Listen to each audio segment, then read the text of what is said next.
ভাবতে পারেন সমুদ্রের মাঝখানে থাকা এই লাইট হাউসে থাকতে পারলে আপনাকে বছরে প্রায় 15 কোটি টাকা দেওয়া হবে। কিন্তু এই লাইট হাউস সম্পর্কে 90% মানুষই আসল সত্যটা জানে না।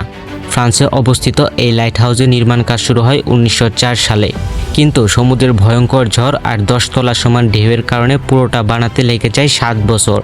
এটা বানানোর একটাই কারণ ছিল জাহাজগুলোকে মৃত্যুর ফাঁদ থেকে দূরে রাখা এবং অন্ধকারেও নিরাপদে পথ দেখানো।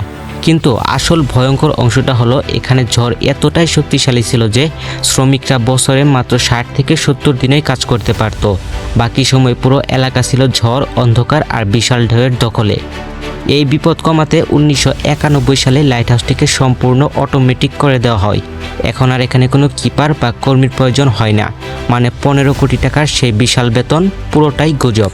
কিন্তু সত্যি করে বলুন, এমন ভয়ঙ্কর সমুদ্রের মাঝখানে যদি আপনাকে কাজ করতে বলা হয়, আপনি কি রাজি হবেন? কমেন্টে লিখে জানান।